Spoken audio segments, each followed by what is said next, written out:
why you need to fail fast.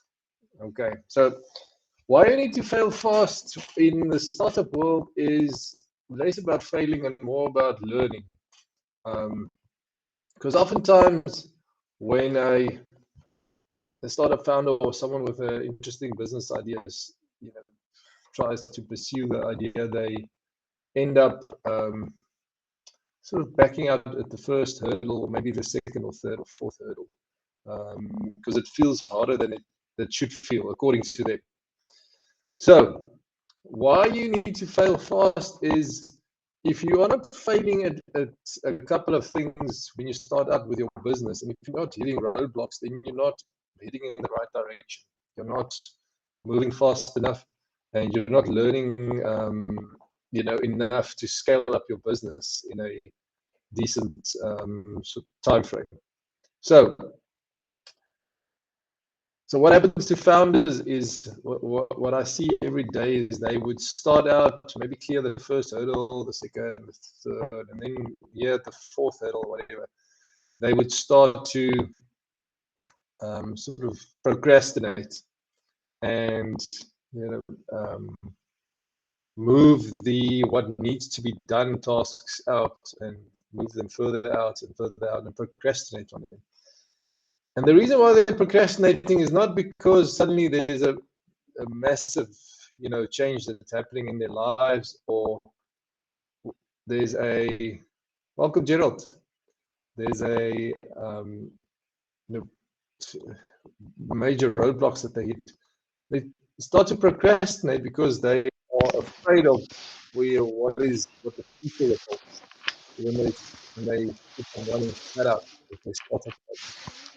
Procrastination is often the sort of first sort of red light that we look out for at the Chapter2 Startup School, because procrastination means that there's something that is creating a bit of an anxiety within the startup founder, something that they don't know how to solve, a problem or a riddle or whatever, a puzzle that they need to solve to take their startup idea forward. So I'm going to show a video.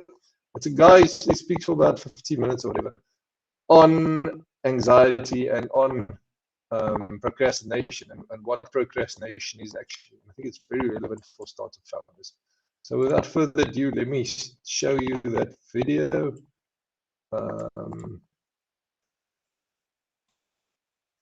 Here we go.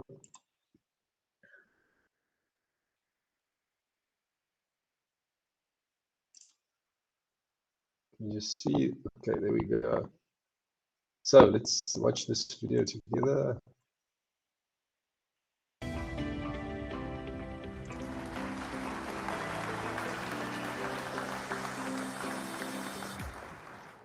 How many of you would like to have in your pocket at all times the master key to influence? Yes?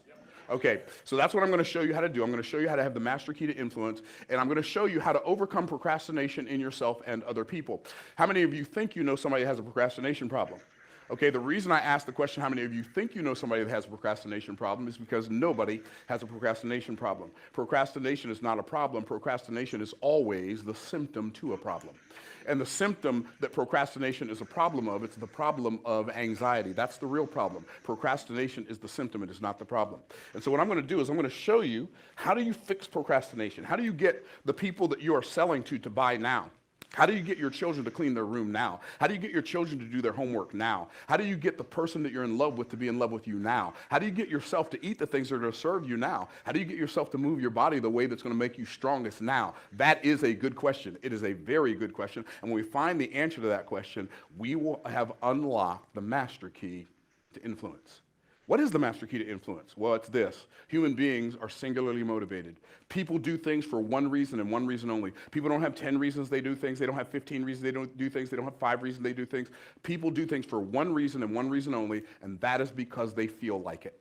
When people who eat right, they eat right because they feel like eating right more than they feel like eating wrong. People who exercise, they exercise because somehow or another, they figured out a way to make themselves exercise instead of making themselves not exercise. They figured out a way to make themselves feel like doing the thing. And if you can, and if for those of you who are in business, if you can figure out a way to create an environment that causes other people to feel like doing business with you, you don't have to try so hard to get them to do business with you, because people do things for their own reasons, and their own reasons, not yours, not mine, their own. So how do I get to the place in my life where I create an environment that causes me and the people I've been sent to serve and the people I've been sent to serve with, how do I create an environment that causes all of us to feel like doing the things that are in our own best interest? Is that a good question, yes or yes?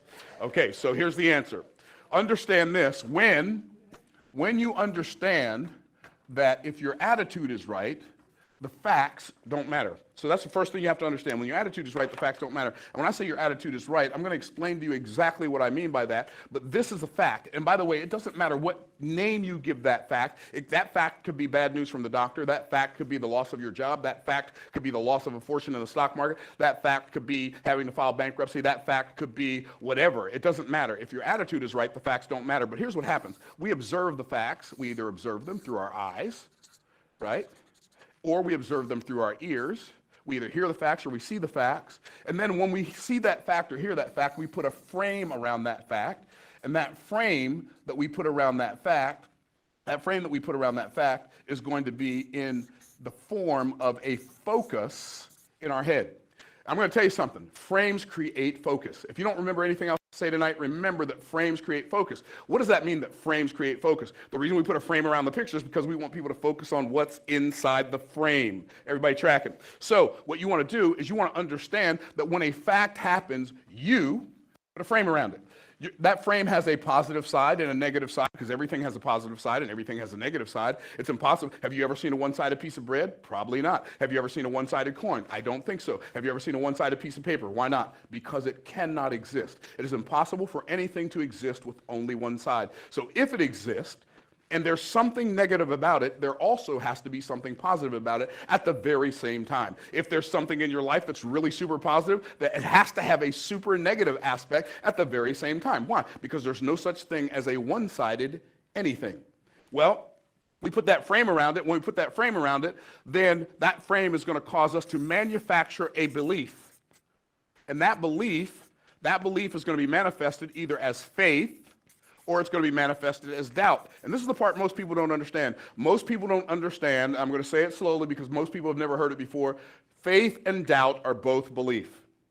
Most people think faith is belief and doubt is the absence of belief, but doubt is not the absence of belief. Faith is belief in the outcome I desire. Doubt is belief in the outcome I don't desire. When I have more belief in the outcome I don't desire than I do in the outcome I do desire, I have doubt and I don't have faith, but both of them are a belief. Okay, so when I manufacture this belief, if I manufacture faith because I'm focused on the positive aspect of the fact, then that's going to make me happy. If I focus on the negative aspect of the fact, that's going to cause me to have doubt, and that's going to make me sad. But it wasn't the fact that made me happy, and it wasn't the fact that made me sad. It wasn't the fact that you have a lot of money that makes you happy, and it's not the fact that you don't have a lot of money that makes you sad. It's not the fact that you're healthy that makes you happy, and it's not the fact that you're unhealthy that makes you sad. It's the focus on that fact that makes you happy or sad, because you all the time, and I am too, are manufacturing beliefs about the things that are going on outside of us. And it's not the thing that's going on outside of us that changes the game. It's the things that are going on inside of us that we are doing as a result of our perception of the things that are going on outside of us. And so we see this, we have this focus in our head that causes us to manufacture this belief. But you know what's really interesting about that? Belief is a traveling salesman. It doesn't stay in one place. So this belief travels down into our heart, and that focus in our head travels down into our heart, and it creates this thing called a feeling in our heart. That feeling in our heart is why we do everything. Like, you get up early because you feel like getting up early. Or if you don't feel like getting up early, guess what you do? You sleep in, right? And so the reality is we have to understand that my motivation, your motivation, the motivation of our children, our spouses, our business partners, those people that we negotiate in business with, all of us are motivated by our feelings. Isn't it interesting that we say the fact that, that we have emotions? What is emotion? Emotion is energy in motion. That's what a feeling is. And a feeling is also the energy that causes you to be in motion, or the energy that inhibits you from being in motion. So we have the focus in our head that creates the feeling in our heart. Well, what's the feeling? That depends. What does it depend on? It depends on whether I've manufactured faith or whether I've manufactured doubt. If I've manufactured faith in my head through my focus, then the feeling in my heart is going to be this powerful thing called anticipation. Anticipation is one of the greatest gifts you can ever give yourself. What is anticipation? Anticipation is the energy that I get when the outcome I expect is desirable to me. I'm going to say it again really slowly. Anticipation is the energy I get when the outcome I expect is desirable to me. So when I'm expecting a desirable outcome, it energizes me. I can't sleep. Do you remember when you were a little kid? And I don't know if you were mischievous like I was, but the week before Christmas, we would always sneak into my parents' bedroom, or we'd sneak into the basement to see if we were getting the things we asked for. How many of y'all know what I'm talking about? And so we snuck in there, and I saw I was getting that electric guitar that I'd been begging for years, and all of a sudden, I know I'm going to get that electric guitar, and your parents were probably not sadistic like mine were, but mine always made us go to bed early on Christmas Eve. And I'm like, we can't sleep. What do we? Go to bed. And we're up there, my brothers and I, and we are laughing and talking and acting crazy until 2 o'clock in the morning because we got so much energy from our expectation of what we were going to receive the next day, we couldn't sleep. And so that's what anticipation does. Anticipation gives you energy to do the thing. But what if you're focused on the negative aspect of the fact, and it causes you to manufacture a belief called doubt? Well, that's going to show up in your heart as the feeling of anxiety. You got to get this now. Anxiety is the thief of your dreams. The things that you desire to have that you don't have right now, the reason you don't have them is because you've manufactured more anxiety than you have anticipation. The reason that people say no to you when you're making them an offer is because you created more anxiety in them than you have anticipation. And when you learn how to create more anticipation in people than you do anxiety, they will start saying yes instead of saying no, and then you'll be blown away. It'll seem like it's almost, wait a minute, this is too easy, because you started focusing on creating an arena that causes people to feel like saying yes to the things that you're offering them to them. So what is anxiety? If anticipation is the energy I get when the outcome I expect is desirable to me, then anxiety is wasting present energy on a future outcome that's undesirable to me. Let me say that one more time. Anxiety is wasting present energy on a future outcome that's undesirable to me. So what happens is I'm expecting an outcome I don't desire. And so what I do, because I'm expecting that outcome I don't desire, I have a physical reaction to it in my body, and that physical reaction feels like fear, smells like fear, looks like fear, tastes like fear, but it ain't fear. How do I know it's not fear? Because fear is caution over a real and present danger. If there is no real and present danger, there can be no fear. If I'm playing golf up in Tampa, we have alligators. Y'all probably have them down here too. And if you hit your ball close to an alligator, and that ball is really close to the alligator, and you got to turn back to hit that ball, I recommend you let the alligator keep the ball. Why? That alligator represents a real and present danger. But if I'm getting ready to make a sales call, and I think, well, what if they say no? I need to make the sale. I got to make a sale this week. I'm about to lose my job because I can't meet my quota. Well, that's a different story. That's not fear. That's anxiety, because now you're making up a story about the future that's causing you to have a feeling in the present that robs you of the energy to do the very thing that would keep that negative thing from happening. Have you ever heard somebody say worrying about something makes it happen? Well, that's why. When you're worried about something, worry, anxiety, same thing, different word. When you're worried about something, that worry robs you of the energy to take the action that could keep the bad thing from happening.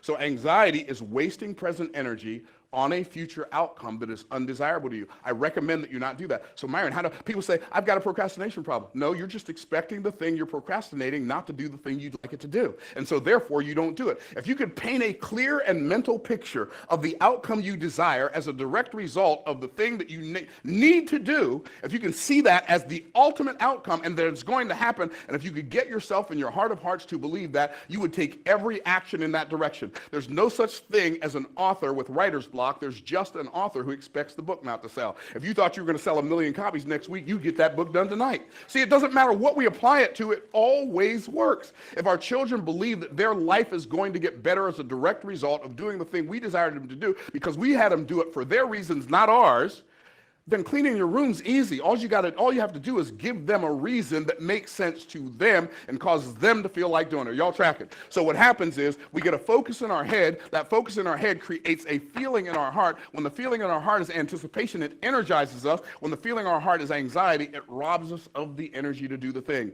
And then lastly, the feeling in our heart then moves out to our hands, and the feeling in our heart creates a function in our hands.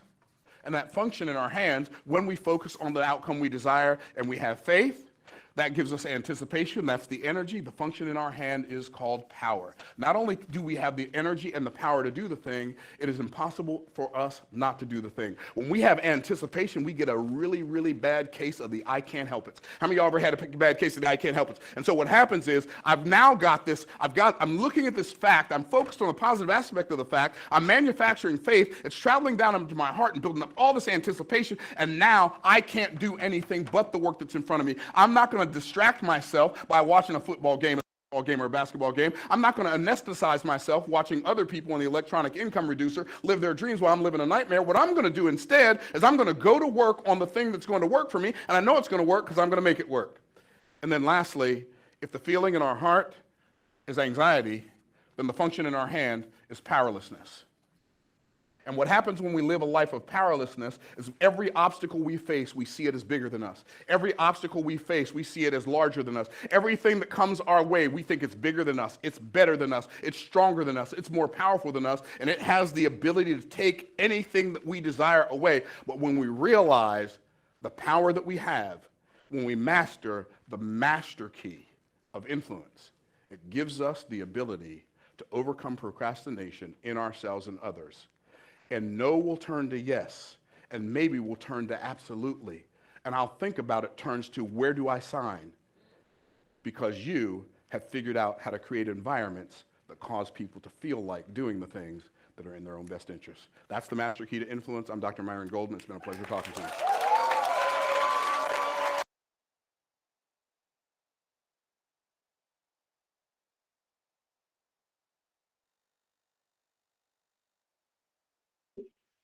There we go.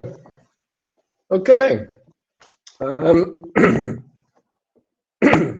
So I think some of the takeaways from that video is and how it pertains to starting a business and getting going with an idea and keeping it up is and you know, having worked with a massive amount of founders and having done, you know, startups myself and businesses and having worked with high growth startups, I can really, you know, attest to that. You know, the hurdles that you face and the anxiety that you feel because you don't think that you're going to get the outcome that you're looking for really is a perception, and it really depends on how you frame that. Exactly like what this guy said in the video. If you frame it in a way where you feel like, you know, the outcome is not going to be what I want, things don't work out for me, they never work out for me. The last time I tried something, you know, it didn't, you know, materialize. So, you know, what are the chances that it will work out for me? If you frame it that way, then the chances are you are going to procrastinate because you're feeling anxiety, because you don't think you're going to get the outcome, and that will lead to self-fulfilling prophecy, because now you're not putting in the energy, putting in the work. You know, you feel powerless, and you then get that bad result, which affirms your suspicions. Now, when you start out, there will be many things, many roadblocks and many hurdles. I've said that a lot of times, but you shouldn't see it as, I wrote an article on LinkedIn about this week as well. You shouldn't see it, the roadblock or the failure, as a negative. You should see it as a learning experience. Agnostic. Be agnostic about failures and successes, and throw it under the umbrella of learning experiences. Okay. Because if you can have that mindset and see every step of your startup journey as a learning experience instead of a failure or a success, then you just keep that vision that you have for your startup idea in mind, and you take the next step continuously. And if the next step it leads to a bit of a stumbling block, so be it. It's not the end of the world. You just need to keep up the momentum and try again, and get the breakthroughs. And then what happens is, and I really speak from experience here, is if you stick with your plan and with your journey, your startup journey long enough, and you really sort of take the hurdles and the stumbling blocks in your stride, and you stick with it long enough, then eventually there are more wins than failures. And again, it's not a case of, thanks, Neo. I'll check again. I don't know why it's happening. All right. Eventually you get to a place where there are more wins than failures. Okay. So just keep on pressing, keep on doing what you need to do, keep on trying, and don't create artificial anxiety for yourself. It's not worth it, because it really robs you of that energy. And I can't agree with the speaker, more on that. It really does rob you of the power, and the power that you have to execute on your ideas. So without motion, there will be no successes and failures. So the important thing is to keep on moving forward and keep on trying and keep on taking the next step and staying in motion. Okay. Doesn't have to be massive leaps every day. It can be small micro steps every day. Just keep on moving forward and keep on pursuing that next learning experience on your startup journey. And if you do stumble, and if you do hit a roadblock that seems insurmountable, good advice would be to just stop and take a breath, and just maybe wait for a day or two, gather your thoughts, and try again, try a different angle, a different approach, and see it for what it is. It's a learning experience. It's not the be all and end all when you struggle with your next hurdle. Okay. If you don't have any negative or positive experiences when you're working on your startup, then you're not actually in motion. You feel like you're in motion. Maybe you are running on a treadmill instead of actually running your startup, and that might feel like you're in motion, but if there's no ups and downs, no successes or failures, then you're basically running on a treadmill. So you should welcome, the trials. You should welcome the successes, but from an emotional perspective, try to stay agnostic with your emotions. A success is a success, a failure is a failure, but you don't have to become anxious about it. If there's a failure, it's very important. And see the bigger picture. Keep that vision in mind. I mean, that's a lot of the founders I work with, when they hit these roadblocks, we start talking about, okay, but what are you trying to do? What is your actual vision? Just visualize that for a little bit. Sit down and say, well, if I get up in 5 years, I get up in the morning and I go to work on my startup idea, what will it look like? And then we start to paint that picture. It's a successful startup. You've got your employees working for you. You're all on this mission together. You're executing on your vision. And they really, find a lot of energy in just visualizing what this can turn into. And oftentimes that's enough energy to get them over that hurdle, that they're stuck with, or sort of just stop the procrastination. So, yeah. If you ever get to a place where you feel like you're procrastinating, or you don't want to tackle something that needs to be tackled, just remember, it is not a negative or a positive outcome. It's simply a learning experience. You're just trying to figure out what to do or what not to do. If you can keep that mindset, it will really help you to keep on going. And I promise you, I've been through it myself. The founders I work with, we go through it with them, and it really is. It's all about taking the next step and learning what you need to learn along the way. Okay, Neo, I'm going to see if I can jump on the LMS again and see what's going on there. I don't know, you don't have any grading that's outstanding. What I can tell you, Neo, is all the different cohorts are listed on the My Courses page. And sometimes what students do is they go on, they access the wrong course. And then it looks like they haven't done any work, but sometimes it's the wrong one that they access. So that might be what the issue is.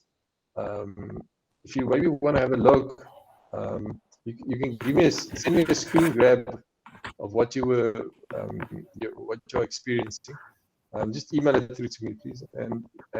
But I will have a look because I checked, a couple of times in the last 2 weeks, and it always seems like everything's fine. But I think maybe you're accessing the wrong course. But just send it. No, I'm not accessing the wrong course, because the last time I checked, I'm on 27%. Yeah. Since it's been there. When I go to the next module, it says I have no access to it. Okay. So it's either maybe they haven't checked or they haven't marked the previous course, the previous module. I don't know. Okay, But I'll send you this. Okay, I'm sorry about that. Okay, everyone.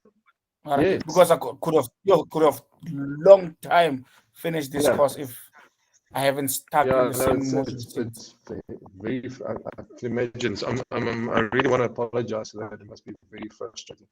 But don't stress. It's okay. You're on track. I mean, we've been talking a few times now, so don't stress about it. Let me check if I can sort it out for you. And the rest, thanks for joining. I appreciate it. And if you have any questions, remember, send it through to me. Our WhatsApp line is clogged up with a heck of a lot of messages. I'm getting on that today as well. I think we're like 100 and whatever messages that we need to get through today. Okay. So if you have any questions, everybody, just reach out to me via email, and we can sort that out. Okay. Thanks for joining me, and all the best for the weekend. Bye. Bye. Thanks again. Bye.